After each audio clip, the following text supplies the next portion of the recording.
Good morning, boys and girls, and happy Tuesday, day 32 of distant learning. Remember that the science portion of your lesson today will be towards the end of this video, okay? For reading today, you are to complete 30 minutes reading a story of your choice. And then we're going to start off by reviewing yesterday's assignment. And then your assignment for today is to annotate and answer 5 more questions on a new text, okay? So I'll give you a couple seconds here to go ahead and pull out your answers from yesterday's 5 questions. Okay. Alrighty. Number 1 says, what is a desert? If you look back into the text, you'll find in paragraph 1 that is the first thing that the story tells us is what a desert is, okay? And it is C, a dry place with little rain, okay? Number 2, which desert animal is described in the article? Now, there were lots of animals listed in this article. However, reread the question. There's a word here that we need to focus on, okay? It says, which desert animal is described in the article? Now, the only animal that they had a lot to say about is the kangaroo rat. So if you chose letter C, you are correct. Kangaroo rat, okay? In the article, they described that kind of rat, okay? Number 3, it's not easy for plants to live in a hot desert. What evidence from the text supports this conclusion? Well, we already know, because we wrote down in our notes yesterday, that only some bushes and trees can survive there. So letter C would be the correct answer for this choice too. Only a few kinds of trees and bushes can survive in the hot desert. Number 4, what kind of plant would probably not survive in a hot desert? Well, that answer would be letter B, because a plant that needs rain every single week is not going to get rain every single week in the desert. We know this because it said so in the story. The desert gets only 10 inches of rain every year, okay? And number 5 says, what is the main idea of this article? So what is this article mostly about? Well, this article is mostly about letter B, how deserts are home to many kinds of animals and some kinds of plants. Alrighty, so those are your answers there for yesterday's story. Whew, excuse me, it's really early. And I will post those answers along with the video, okay? Now, what you witnessed in yesterday's video is how to annotate a text correctly, okay? I annotated that story for you to give you an example of how to properly annotate a text. So today you will be annotating a story on your own. You need to remember to follow the steps on the what is annotating chart, okay? Remember, annotating is when readers take notes or highlight important details while you're reading to help better understand the text, okay? So, you need to first, of course, number your paragraphs. There are 4 paragraphs in today's story, okay? There's a total of 4 paragraphs. You need to number each one. You need to circle words or phrases that you do not know or understand. You must write important thoughts on the side, okay? Meaning, you need to write down what you learned from each paragraph, okay? One at a time. Once you have finished annotating paragraph 1, write a couple of things that are most important from paragraph 1, okay? What did you learn? The next thing is you need to draw a star next to important information. Now, important information are going to be facts, not fun facts, just facts, okay? That's the important information about the subject. Next is to draw hearts next to fun facts and sentences that you agree with or that you like, okay? And then sad faces next to sentences that you don't agree with.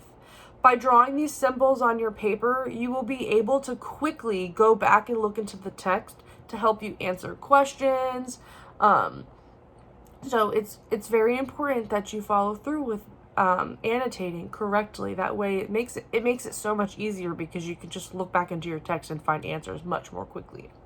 Okay, so if you could go ahead and turn to page 10, you'll see the story, What Lives in a Rainforest. Okay, so it's very similar to the story that we read yesterday too, which should be helpful. Okay, now I want for you to first, of course, annotate that photo.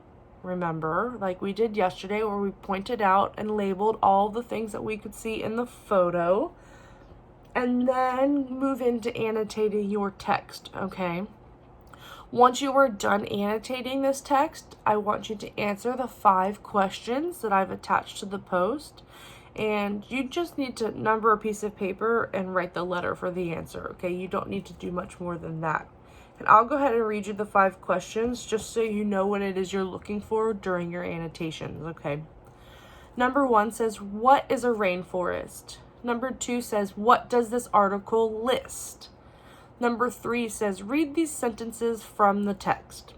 Rainforests are rainy and often warm places. They are home to more than half of all the different kinds of plants and animals in the world. What conclusion can you draw from this evidence? Number 4, anteaters, gorillas, and jaguars live on the rainforest floor. Birds, butterflies, and bats live in the tops of the tallest trees. Based on this evidence, what is one characteristic of an animal that might affect where it lives in the rainforest? And last, number 5, what is the main idea of this article? In other words, what is this article mostly about? All right, my friends, that is simply it. Remember to follow the what is annotating chart to make sure that you annotate this correctly. I repeat that you must have the small notes on the side. Okay, you must tell me what each paragraph was about specifically. Okay. Now the remainder of this video is going to be science. So if you could go ahead and turn to the Tuesday, day 2 page in your science portion of your packet. Give you a couple seconds to do that. Alrighty, hopefully you're there, and if not, go ahead and pause. So the hook for today says, does air take up space? Explain your thinking. That's a good question. Do you think air takes up space? And if so, tell me why. And if not, tell me why. Okay? Pause the video to do that, and then unpause to come back to us, okay? So the middle section of today's paper says adding air. Okay, we're going to explore adding air. It says, blow air into an empty plastic bottle, juice box, or paper bag. What do you notice? Record your observations.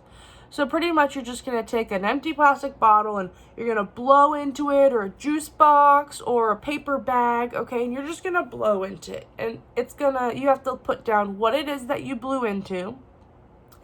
You're going to tell me what you noticed before you blew into it and what you noticed after, okay? And then you're going to write down your observations, what happened. Oops, I'm accidentally zooming and I'm not trying to do that. Okay, the next section says explain air. It's got a lot of reading, so listen closely. Solids, liquids, and gases all take up space, have volume. Air is a gas, so it takes up space, or has volume. If you blew into a paper bag, then you likely notice that the paper bag changed shape as you filled it with air. If you blew into a plastic bottle, then you likely noticed that the bottle made crackling noises and became harder to squeeze. Why did the bag or the plastic bottle spread out as you blew air into it? The air you blew into these items is taking up space inside. Solids have a definite shape. Liquids take the shape of their containers. Does gas have a definite shape? Here are some examples of gas taking up space. Okay, so we see air tied off inside of gloves. We see the parachute that we use out at PE. We see some beach balls that are filled with air. And then I see some balloons that are filled with air, okay? Gas, like a liquid, has no definite shape. It takes the shape of the container in which it is placed. However, unlike a liquid, a gas does not have a definite volume. It will spread out evenly to fill the space that is given, and more of it can be squeezed into a given space. For example, soda companies squeeze a lot of air into their bottles. You know this because when you open a new soda bottle, you can hear and feel the air escaping from the bottle, okay? Question says, why does a beach ball become bigger when we blow it up? Alrighty, that is your science question for today. I hope that you all have a wonderful Tuesday. I'm taking Murphy out on the boat today, so we're super excited. But I hope that your Tuesday is just as exciting, okay, guys? I'm looking forward to seeing you all tomorrow. And yeah, have a great one, my friends. Toodles.